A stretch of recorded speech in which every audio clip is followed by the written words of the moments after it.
Hi అండి. Welcome back to Honey's life style. ఈరోజు మనం ప్రెషర్ కుక్కర్‌లో చాలా క్విక్ అండ్ ఈజీగా బీరకాయ పెసరపప్పు కర్రీ ఎలా చేయాలో చూద్దాం. ఫస్ట్ ప్రెషర్ కుక్కర్ పెట్టుకొని ఒక 2 స్పూన్స్ ఆయిల్ వేసుకొని అందులో జీలకర్ర, ఆవాలు, కొంచెం ఇంగువ,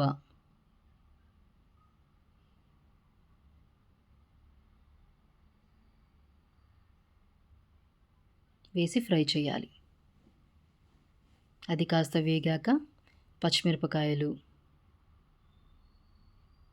ఉల్లిపాయలు వేసి ఫ్రై చేసి పసుపు, సాల్ట్ అవి కూడా వేసి ఫ్రై చేయాలి.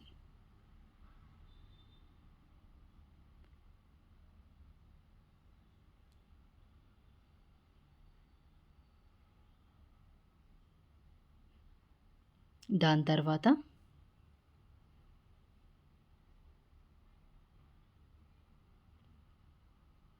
1 tablespoon ginger garlic paste వేసి ఫ్రై చేయాలి.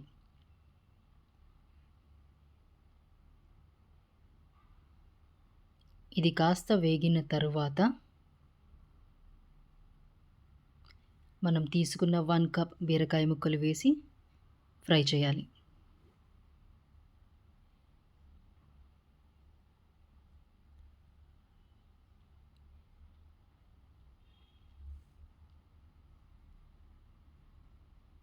బీరకాయ ముక్కలు కాసేపు వేగిన తర్వాత 2 టమాటోస్ వేసుకొని ఫ్రై చేసి మనం ముందుగానే సోక్ చేసుకున్న పెసరపప్పుని అందులో వేసేయాలి.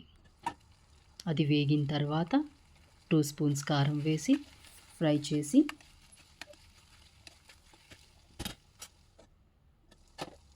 మనం ముందుగానే కాచి వడపోసుకున్న పాలని 1 గ్లాస్ ఇందులో వేసేయాలి. దాని తర్వాత ఒక 2 విజిల్స్ మనం ప్రెషర్ కుక్కర్ విజిల్స్ రానిచ్చామంటే ఎంతో టేస్టీ బీరకాయ పెసరపప్పు కర్రీ రెడీ.